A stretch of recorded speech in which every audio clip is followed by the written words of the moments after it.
What's up, everyone?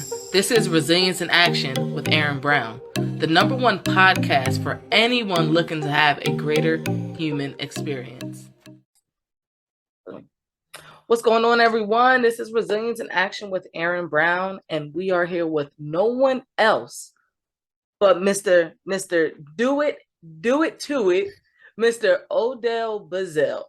Like, first of all, the fact that I got you on here,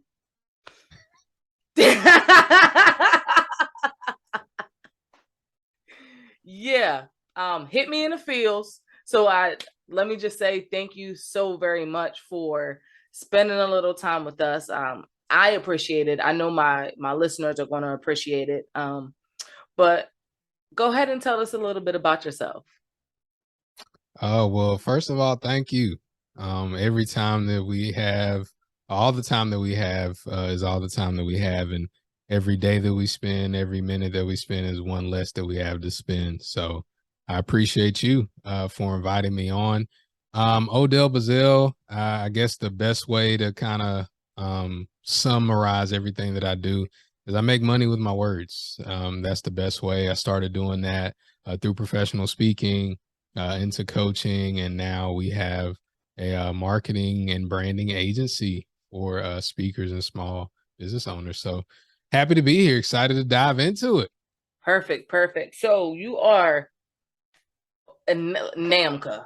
All right, let's just start right there. Tell us what NAMCA is.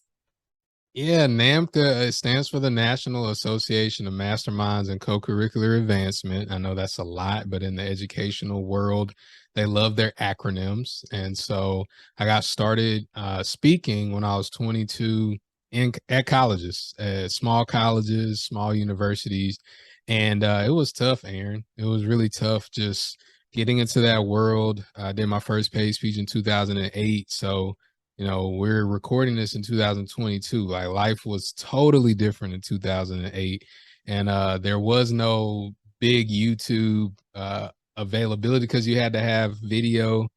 You had to be able to upload that stuff. And it was just a tough time. Yeah. And so once I got started and going in the business, I made a promise to myself that I'm going to reach back. Like, I'm going to reach back to 22, 23-year-old Odell and give him the head start that I never had. And I was able to combine forces with a good friend of mine. You know him, Stan Pearson II. Mm-hmm. And we started NAMCA right when the pandemic started. And it's just gone up and up from there. And NAMCA is basically a place where we give speakers a head start that we didn't have, but we also bring in the decision makers to bridge that gap so that the decision makers can make a lot easier decisions. A lot of times they're looking for new voices, but they don't know where to find them. And so we make it easier for them. And then also for the emerging speakers, for the new speakers or speakers just trying to get into the educational market, we bridge that gap, because being that I've been there 14 years, Stan has been there 17 years, we have some cachet in there. So that's what NAMCA is. And it, as I said at the beginning, marketing and branding agency is what my company is kind of transformed into. NAMCA is a part of that. So when people come into my world, they're going to hear about NAMCA because NAMCA helps them get started on their marketing and branding journey. Gotcha. All right. So you said you both started NAMCA at the beginning of the pandemic. First and foremost, how did you even come up and develop the concept of what you wanted NAMCA to be? Is it something that you knew right off the bat, or has it grown over time? I think everything that is great doesn't start out exactly the way it's going to look. And so me and Stan, we went to an event in New York City at the end of 2019. And it didn't have anything to do with speaking, Erin. It was an entrepreneurship event. I'd known Stan for years, and he said he really convinced me to come. I was not going to go. Yeah. It's like, I'm not going to go stay in Manhattan. It's $1,000 a night at the hotels. It's September. It's fall. Man, I ain't trying to go to New York if I ain't getting paid. And the ticket was $3,000. So it's like the ticket was $3,000. Yeah. Then we had to stay there in Times Square, which was like $1,000 a night. And Stan was like, man, we could just room together. We could split the cost. And 500 a night sounds better than 1,000. So I Yeah. said, all right. I said, I'm gonna go. And I really didn't want to go. And for those of you that stick around me long enough, you'll kind of hear me say things like I'm more introverted than extroverted and all that stuff. And people don't actually believe it. Erin, we're gonna be meeting each other soon. You'll see it. Like you'll see it. You'll be like, I get it now. I get it. Yeah. It's so But I'm more, crazy. yeah, I'm more low key than anything. So Stan is gassing me up to come to this event. Go to this event. It's not about speaking. We see a bunch of people on stage that shouldn't be on stage because they're just not engaging. Mm-hmm. We're looking at each other and we're like, bro, we got to do something. That's Like terrible. we got to do something. Like there's something that we're missing. And so we spent hours in the hotel room. It was like, we got to figure it out. Like we stayed up all night ordering $100 chicken tenders or whatever it was. It was ridiculous. We would not leave that room. We said, we are not leaving this room till we figure something out. We're not even going to go back to the conference till we figure something out. So we said, well, look, let's just start coaching speakers. Mm-hmm. So that's how it started. It was like, we're going to start coaching speakers. And then we were like, well, we coach them. Like, what's something different we can give them? And then that's how NAMCA was born. And so now, like, what people see and what it is, it's really that inner circle, that group, that tight knit group where you can meet the people that hired us in the past or that are in our world, and we just transfer that trust that they have from us to our people. So that's how it started. It didn't look like this now. Like it Mm-hmm. didn't look like, hey, let's go to a mansion and mastermind for 3 days. It didn't look like that. But now we like the way it's looking, and it's been a beautiful experience. Yeah. It's been just, I'm like watching on the outside and just watching from, because I feel like I've been watching from the very beginning, and just the strides that you and Stan have made are phenomenal. Like I keep telling, and it's crazy because I just had this conversation with my wife. I said, yo, if I don't get in there soon, we're never going to be able to afford it. Yo, I said, yeah, I'm not playing. Like, and this is for my speakers, my consultants, anyone who wants to make money with their words. And I'm not getting broken off, nothing for saying this, but NAMCA is a great platform, a great starting point to start your business, to grow your side hustle, whatever it is that you're trying to do. This is the person, and these are the people that you want to be around because they're doing phenomenal things in the speaking realm. You said that you and Stan started NAMCA, like really getting the ball rolling at the beginning of the pandemic. What was that like? Because the pandemic, the panorama, it knocked it knocked everybody off. So what was that like starting NAMCA and then having to completely adjust to what the world looked like at that time?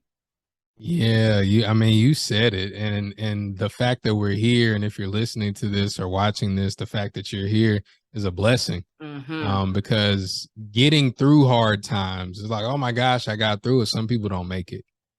Like just like their life ends. Not like, Facts. oh, they don't make it, they broke, but no, their life ends. Mm-hmm. So that part of it being in the air in the midst of trying to start something new was challenging. And I tell people this all the time. March 13th, 2020, I was speaking at a conference in Idaho. And Idaho. in Idaho, I was in Idaho, and it was I had money coming, Erin. I was like, cool, because usually like February is big pay month for me. So I had Mm-hmm. that money coming in. Then the summertime, I get a lick because of the summer programs and all this stuff. I'm like, yo, I'm about to be good. Like we about to be killing it. Looking at $45,000 coming on the back end. and then, you know, money coming in from, you know, what I'd done before. So I'm good. And I'm in Idaho, and I'm joking. It's a youth conference. It's a youth conference for Business Professionals of America. So it's like a young CTSO group. Gotcha. So we talking, we joking. Like we're like, you know, the flu, what do we call it? Like the mutated flu. Like we were going back and forth joking about it. And then one of the advisors comes into the conference and says, "Hey, after this session, the conference is over." And we're like looking at each other like, "What?" And like, yeah, like they're shutting down the world. And I'm still like, okay, Yeah. shut down the world, blah, blah, blah. So then I go back to my hotel room. My agent hits me up and he says, yeah, such and such canceled. And I was like, okay. I was like, yeah, I mean, you know, it's probably gonna be a month, you know, 2 that they rescheduled. It's like, nah, they just canceled. And I was like, oh, okay. I'm on the plane coming back, touchdown. You know, when you touch down, the notifications pop up, cancel, cancel, cancel. I'm like, this is interesting. Yeah. Because if I don't do these speeches, then I won't make any money. Yeah. So that was the first part. But then we had an event planned in June for NAMCA, like in person. Stan's like, nah, bro, they won't let us do it. And so I'm like, for 2 weeks, I'm in grandma's basement with my hands on my head, like, let's see what Uber Eats. If I do, I wonder how many how many rides I need to go on. I was like, I could do Uber Eats. I'm literally like trying to figure it out. Yeah. Because I had a little bit of cushion, thank God. I had a little bit of cushion, but I'm like, this ain't. And how long is the world gonna be shut down? So all of that came like in 2 weeks. So that's why I tell people when stuff happens, like take your time to grieve over that stuff. Like take your time to eat the ice cream and watch the TV and just suspend all that stuff. So after that, me and Stan were like, what we gonna do? I have no idea. And he said, well, you know, I got a couple clients. What if we just like got them on Zoom? Like it's literally how it happens. Like, what if we just got them on Zoom and like figured out like what they need? And we was like, okay, cool. So you got a couple, I got a few, boom, boom, boom. That's what we started doing. And then we just started meeting virtually with them. And what the beautiful thing that happened, Erin, is they were like workshopping with us. They were like, well, like, what do y'all do? What are y'all offering? How can we help you? We only got $500, you know, for this is left over. We got $1,000. And so that started happening for us. And then we were like, yo, I wonder how many other people are having this conversation. So then that's when it shifted to virtual. Like it was all virtual in 2020, our showcases and everything like that. And then once we started coming out of it, that work that we did, that it was, and we weren't making a lot of money from that at the time. It was a 1,000 here, 1,500 here, you know, virtually. Yeah. Nothing like being in person. Nah, nothing like being in person. I mean, you're going from making 5,000, 6,000 a pop to 1,000. But again, better than Uber Eats for me. Yeah. So we did that and we built the virtual equity up. So then people were like, yo, what else y'all got? Things are opening up. And all we did was transfer what we were doing to other people. And that's what I tell people when you're looking for a coach or you're looking for an environment, you want to, specifically when you're just starting or you're emerging, you want to find somebody that's in that fight still. Because once you get past it, and there's money involved and there's mindset and all that stuff, but once you get past it, you forget. It's just like if you've been in a relationship for a long time, I don't know how long you and your wife have been together. How long y'all been together? 10 years. It'll be 10 years in like a couple months.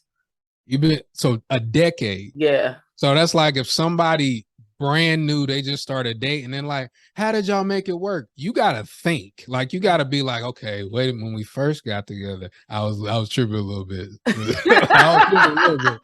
So after that, after she had stopped tripping, because I was tripping, okay, you got to go back in your mind. Yeah. You got to think about it. Like me and Sierra, it'll be 15 years next month. So that we've been married 15 years, we've been married. So we've been together 19 years. Wow. So it'll be 18 years, my bad. It'll be 18 years next month. So it's like, if somebody asks me, how did you make it work? Well, we didn't wake up on our phones 18 years ago. No, You know what I mean? Like stuff is different. So I can't really give great advice to a person. I can give like kind of surface level advice. So when you're looking at somebody that's coaching, like try to find somebody that's doing it and they can explain it and they can give you access to opportunities. Because if they can't do all of those things, then you're going to feel like after the experience that you were missing something. Are you an entrepreneur or a small business looking to take your brand to the next level? Then Visual Media is the service for you. Visual Media is a video production company who specializes in creating high-quality visual content for social media, websites, and online courses. Head over to Visual Media on Instagram and drop Resilience in their DM to get started. That's VZUALMEDIA_ to get started. Yeah. And you don't want to feel like that, especially if you're investing your money or your time. And so those are the things that when we got kind of stuff figured out with NAMCA, it was like gangbusters after that.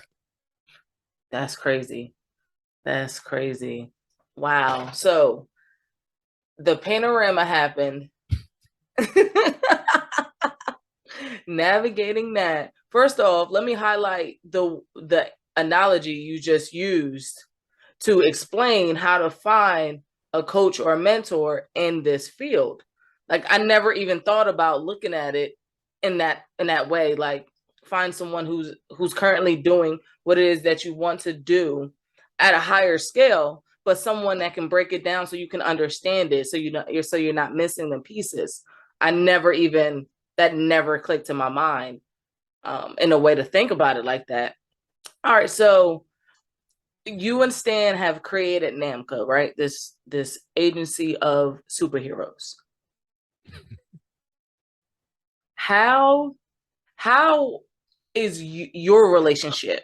What is that like? Let's talk about that for a second. Like you and Stan, and let's talk about that. Any highs or lows? How did you navigate just like working together? Yeah. So I always like to use relationship advice because I tell people I've been with my wife since I was a little boy. Like literally, we were teenagers.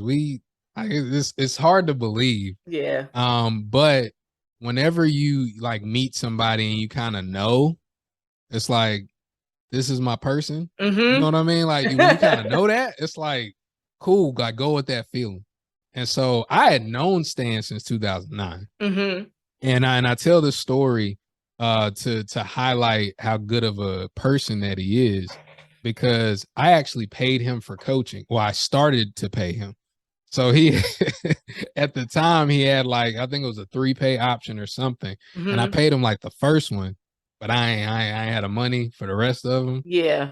So for a while I was like, man, he probably don't like me too much because it be like that sometimes. Yeah, I never finished paying him. Yeah. And so when we did the deal in New York, that's when I knew that because he didn't even mention it. He never mentioned it. He was just like, man, what can we do together? And for us, and in the partnerships that have worked well for me, I'm not gonna say that you can't, but I'm gonna say what's worked for me is that you got to get involved with people where the money isn't at stake. Like they're not depending on that partnership to survive. Gotcha. Because if you're getting in with somebody who's depending on that partnership to survive and y'all aren't aligned, that's going to be a tough one. Yeah. And so me and Stan were already like on our own. We're good. And so money, the conversation around money, it's never been anything. So that's the first thing. And the second thing, we're very different in the way that we handle life. Yeah. He is Like he's the yin, I'm the yang. It's so funny because sitting here talking to you, I've known Stan for a little while as well. And Stan is out there. He is loud. When Stan walks in a room, you know that's Stanley Pearson coming into the room. You know it's him. You know, and talking to you, like I don't think you and I have ever had like a conversation like this. But talking to you, I can tell you're absolutely the opposite of that. Like super low key, like, and I feel like when you find the yin to your yang, and you find that sweet spot, that's what works. And that's what it sounds like is working for you too.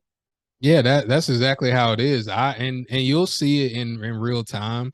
And for those of you, if you get into our world and you find out, I'm so cool with it. I don't want to fool with it. Like I'm just like Stan be like, yo, wait. He said, I'm so cool with it. I don't want to. I'm so cool with it. I don't want to fool with it, man. I ain't just like whatever. Stan will be like, on that. oh, let's do this. Or what you think about this? And I'm like, yeah, that looks good, man. That looks good. Like we have an event coming up. Our mansion mastermind is coming up.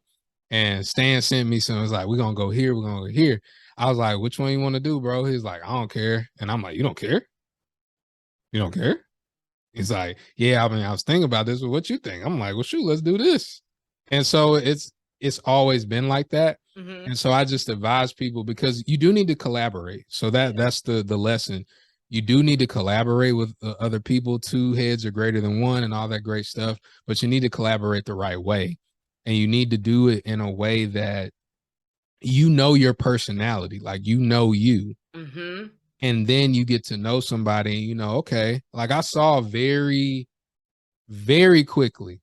It's like you see somebody speak on stage, you think you know them, but you don't. Mm-hmm. Like you just see their on stage persona. So I knew that Stan, but I didn't know Stan. Once I got to know him, I was like, okay, cool. So this is gonna be me. This is gonna be him. Cool. That's what's up. So you got to get to know the people that you're collaborating with. And then once you get to know them, you have to be aligned on your goals. And you got to be like straight up with it. Like we know our first event went really well. Mm-hmm. Like it went really well. Our second event was like, and we both owned it. It's like, okay, well, we had a lot going on. We were doing this, we was doing that. Yeah. And so then we can kind of pull back on it. And so you want a collaboration in which if it doesn't like blow up, you're still okay. Mm-hmm. Like you're still fine. And you also want some complementary pieces, some complementary skill sets and different things like that. And then you have to also know yourself. You got to know, am I the collaborative type? Am I that? Because some people like to be islands on their own, build your credit and then hire a team. Yeah. There's a couple different routes that you can go, but like me and Stan have never had problems. Like I said, he's like my brother, like seriously. Yeah, that's awesome. I love to get like, because watching y'all is it's like you should be taking notes at all time. Like just to be around you two, you should definitely have a notepad or something in your phone, like secretly record. I don't know y'all, but you need to figure it out, because there's always, you two are always dropping gems and valuable information that might be 747 just going over people's heads, and they might have to like reread it or re-listen to it or whatever the case may be. Okay, so you talked about like learning yourself. What was that like, Odell? How did you get to a point where you're so confident that you about to start getting real arrogant on these people? I saw your post earlier.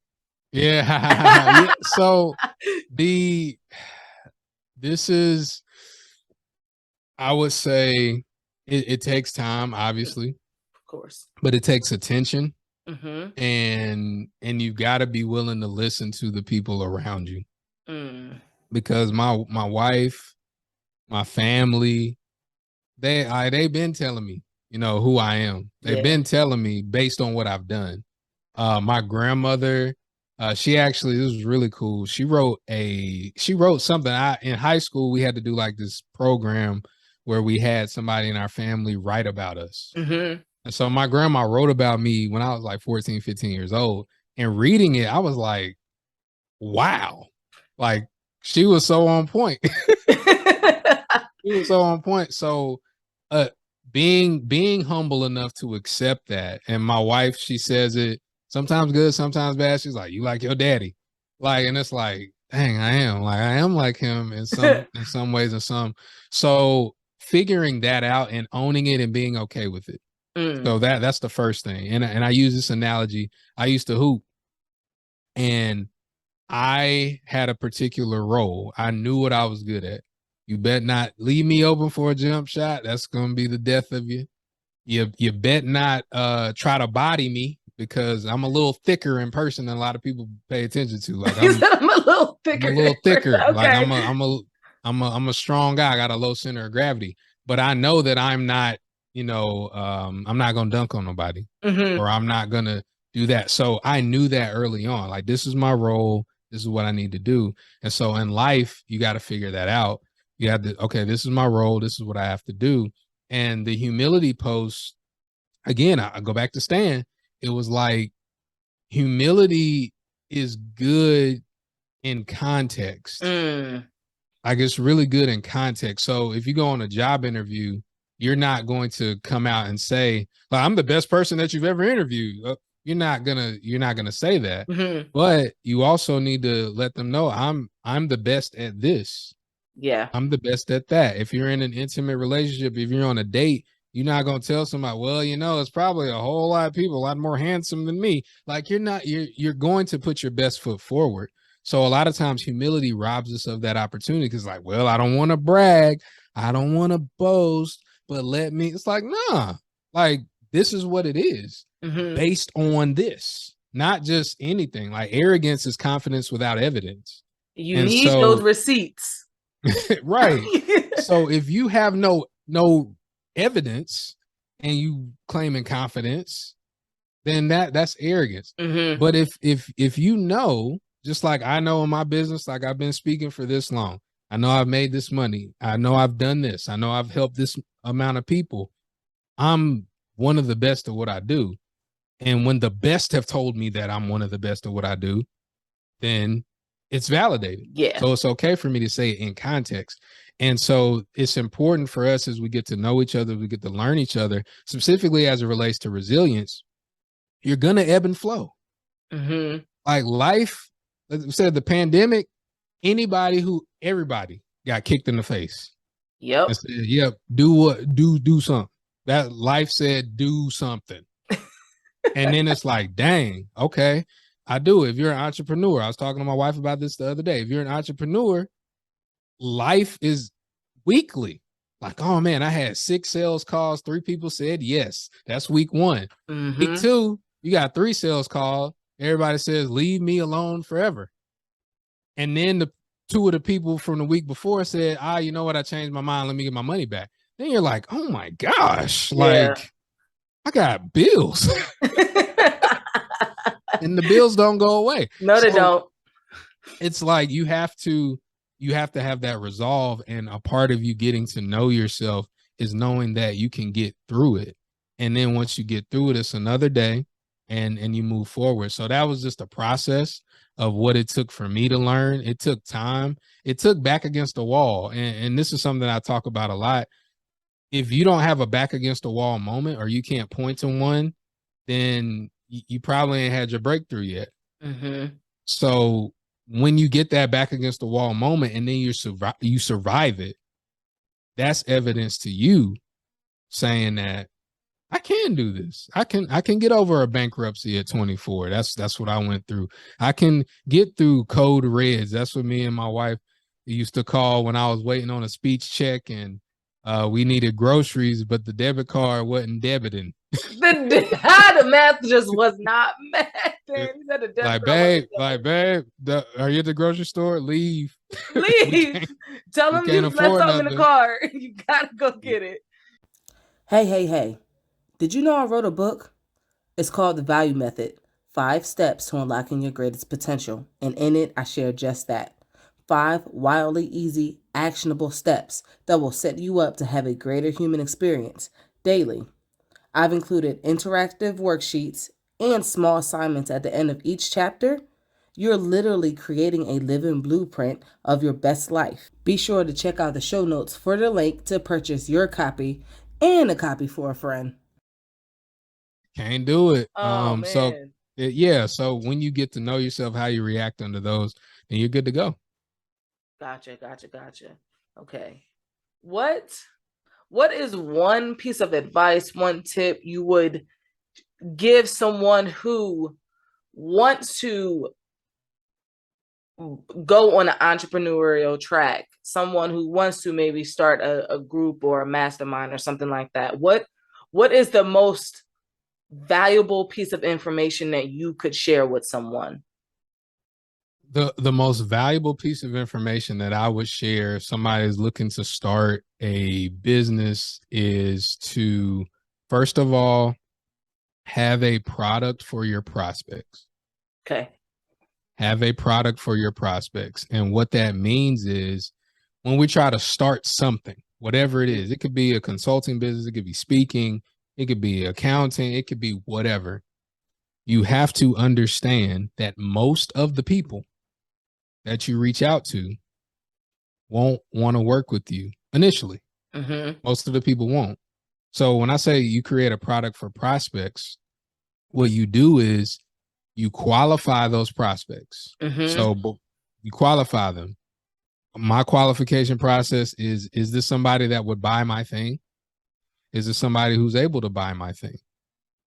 What thing do they want to buy? That's very important. Like, what thing do they want to buy? A lot of times when we create a business, I've done this before. I say, ooh, I got this great idea. So I'm going to put this together. I'm going to get the graphic designer to do this. I'm going to go on Fiverr. I'm going to create this. I'm going to do that. I'm going to do all of that stuff. And then when the dust settles, you're like, wait, does anybody want this thing? Who can I get it to now? Who can I sell this to now? Yeah. You want this thing? So you figure that out first through the qualification process. You figure it out. Then whatever thing they say they want, you create a product. I am biased towards a voice product because if I hear your voice, I get to know you a little better. I get to feel your spirit a little bit. And I feel like I know you. If I feel like I know you, then I can get to like you. And I feel like I like you, then I can trust you. So create some sort of product for your prospects. It could be an audio product. It could be a video masterclass. It could be something that your voice is involved. I'm going to stop you for 1 second. Because you said something just now. And I want everyone to pick up on it. Know, like, and trust. Know, like, and trust. Go ahead. I just wanted to highlight that. It's super important. And this is before you ever sell anything. Like, this is, you figure that out first. Do they want this thing? And like through the NAMCA process and through the marketing and branding, we knew that people wanted speaker coaching because we got it. And other people, our friends and contemporaries, they're doing the coaching and they're making money. Okay, so people want that. Yep. Cool. So that fast forwards the product right there. And the reason why you create a product is because you're able to multiply your efforts without putting your time out there. And so create a product for your prospects. Then you always, always, always make it easy for them to work with you. It's sometimes if you go to somebody's like Instagram, you go to somebody's website or something, you got to like search for where to buy and all that stuff. And right now, as of this recording, you go to the NAMCA site, you kind of have to search because we're not taking in any like speakers right now. Like somebody sent me a message the other day, like, I can't find the thing. It's like, yeah, you're not supposed to find the thing right now. Like, it's not there. Right like, we're not ready right now. But you want to make it easy for them to do business with you. So you set up a call, you create a sales process after that product for prospect. And then after you create a sales process, then you figure out how much you want to make. And those simple steps, you do that, you'll be far ahead of where I was when I first started. Like sales process, what does that mean? Like, what's the journey that the person goes through when they want to buy from you. So maybe the first step is that masterclass, or it's that audio, or it's that YouTube video, whatever it is. Maybe it's that first thing. Then the second thing is they fill out an application to get your services. And then the third part is you hop on a call. And then the fourth part is you collaborate with them to do the deal. And then the fifth part is you do your order fulfillment or whatever. But you figure out that sales process, because once you figure out the sales process, once that's a system, then you know, if I get 10 people to go through this process, I'll make 2 finalized sales. Okay, those 2 sales will be maybe 5,000 a piece, maybe 10,000 a piece. And so now you got $10,000 coming in if you know that 10 people come in this example. And then once that happens, it's a whole lot easier for you to navigate if you're working a job. Then you know, okay, on shooting this weekend, I'm about to get 10 racks because I had 10 people through the week go through my thing. Or I know I'm about to get 20 racks. And then you do that enough times in a row, then you can make a business decision. You can say, I'm out to the job. Or you can say, well, let me hire a team and they can, do stuff. And I'm going to just keep my main client, my job, and go forward from there. But having just that little part where you qualify people first, you have something to offer them. A product for prospect could be free. It could be low. It could be $7, could be $47, could be $100. Doesn't matter. But you offer them something up front, and then you take them through a process, and then it becomes predictable about what you make. Gotcha. That is valuable information for anyone looking to start a business, make their side hustle their main hustle, or just want to get a little getting more serious about what it is they want to do and what their life is going to look like. What is something that you have not said yet, right? What is information or knowledge that you wish you would have known, that you had to learn the hard way? Oh gosh, so many times I've thought about this. This is something that I'm going to give your listeners. It's going to be worth a lot of money if you really take it in. Most people will hear it and they'll be like, oh, okay. But if you really take it in and understand it, it's going to save you a lot of money. It's going to save you a lot of heartache. All right, here goes. 90% of your success, I call this the 90-10 rule. 90% of your success is about your environment and your mindset. 90%. I wish that I could have told 22-year-old Odell, fresh out of college, who was trying to get into speaking, the fastest way for you to get into speaking is to get in an environment where people are crushing it, because that will allow your mindset to elevate. Because when I get into these rooms, Erin, and I've been in, masterminds that cost $55,000, $20,000, $25,000, like in the last 18 months. And it's like, I see the people that are dope people, amazing people. And I'm one of those people, I'm going to talk to you. And I'm not just going to say, hey, that time that you were on Oprah. Nah, I'm about to ask you a very specific question so I can get a specific answer, so I can get my money back. So I'm asking these people these questions like, what's the ad? What's this? What's that? And then they'll give me some vocabulary. I spent some time with a guy named Billy Jean Shaw. Billy Jean is marketing. I spent the whole day with him, 8 hours with him. I'm asking him questions. He's like, yo, Dill, you got to get your offer right. Like, cool. At the time, I had heard that word before. What? Okay. Yeah, you got to offer. What is that? Yeah. This kid, shout out to Kyle Dendy. He phenomenal. Most people haven't heard of him. Like most big people haven't heard of him, but he's made millions of dollars online. Gotta have an offer right, bro. Gotta have that offer. That's how I made a meal before I turned 24. Got you, Kyle. Got you.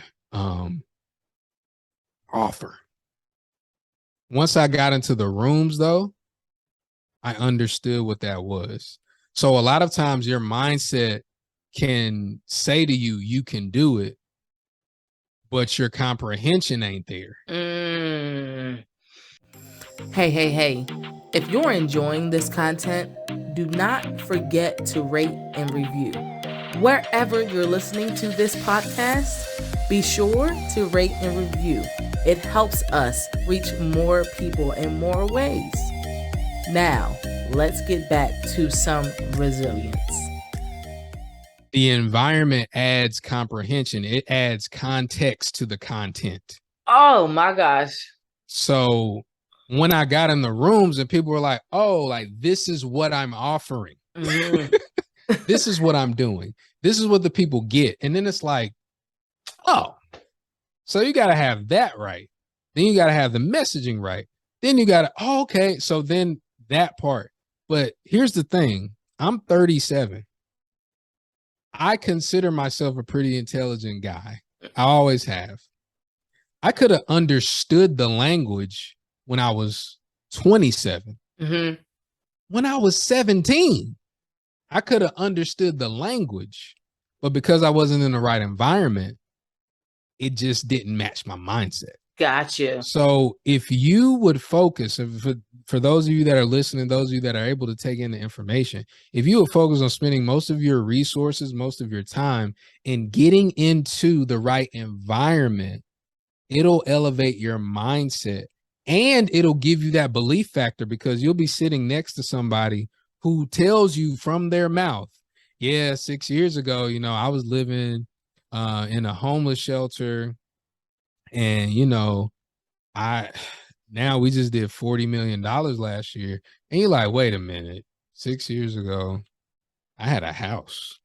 I had a house 6 years ago and I had a family and I had a bank account.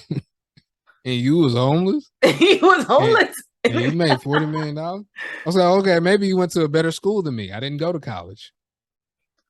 Or maybe you got a rich uncle. Ain't nobody in my family rich.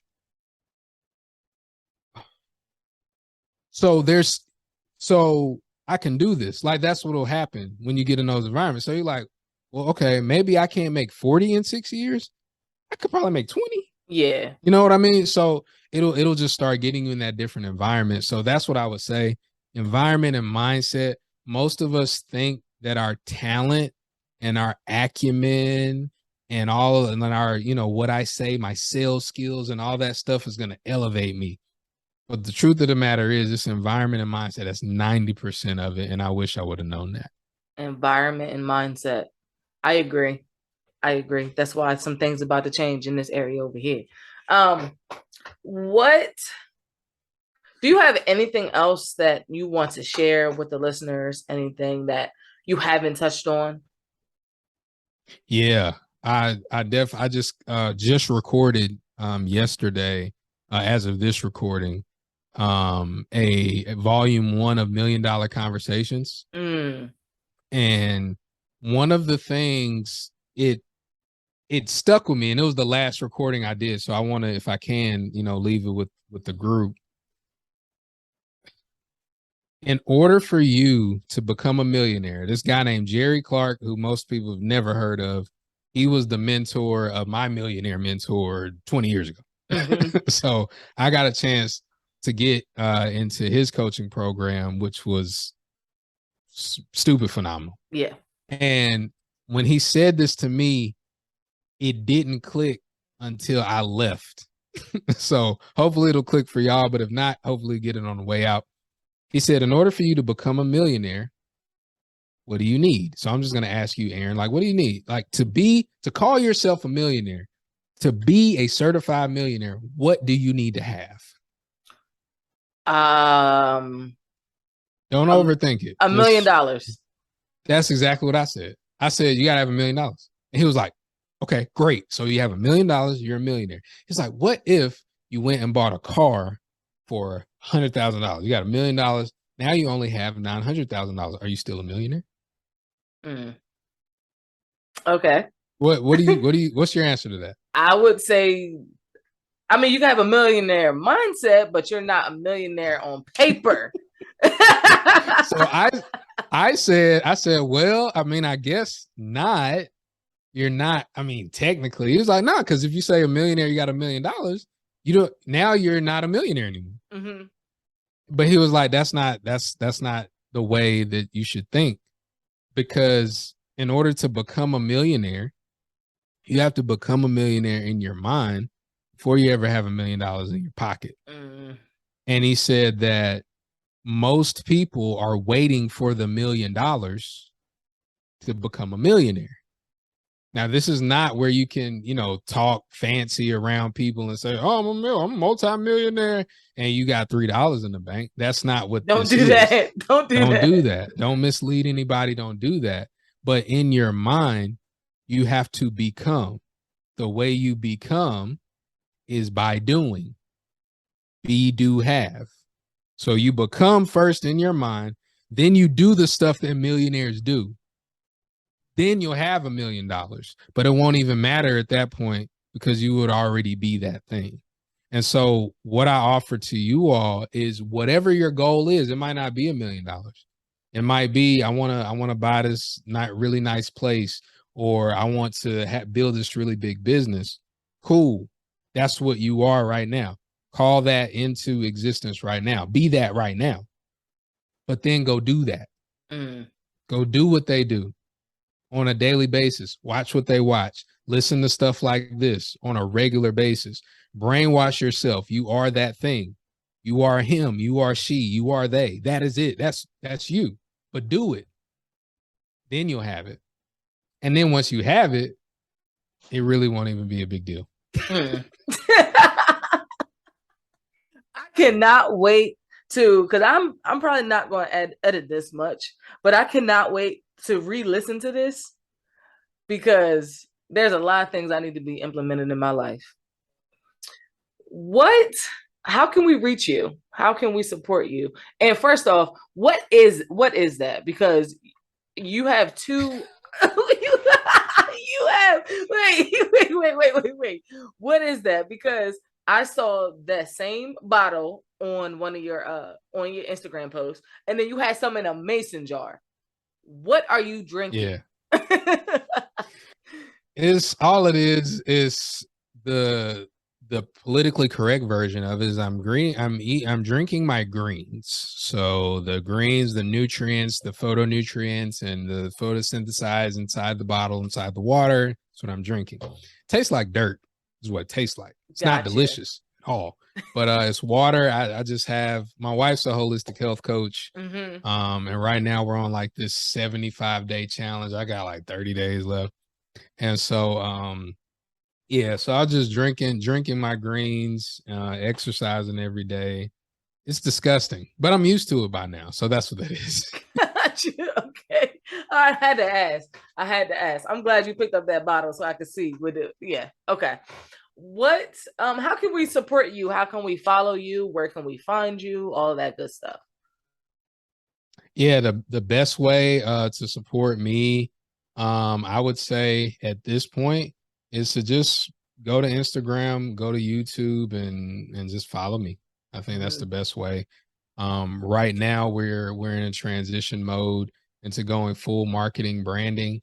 So we're taking clients and helping them with their marketing and branding.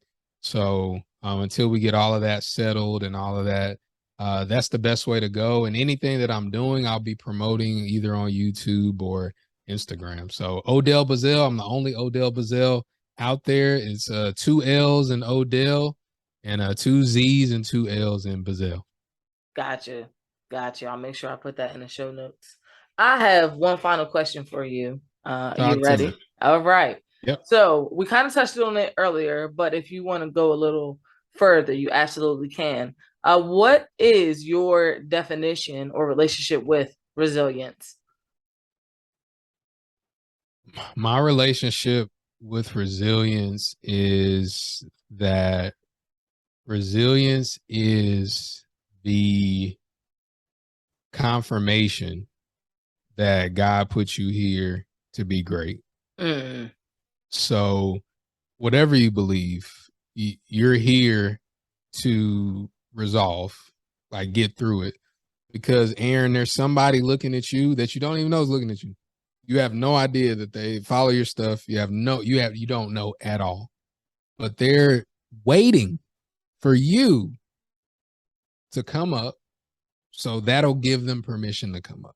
For those of you listening, there's somebody that's like, man, I'm watching you. I'm trying to figure out what you do so I can do what I need to do.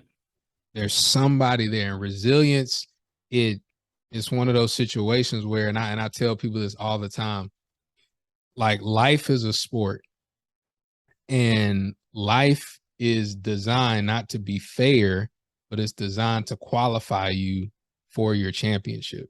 So life isn't, it's like, oh yeah, everything is great. Everything is perfect for you. Like, no, life is going to beat the brakes off of you. Yeah.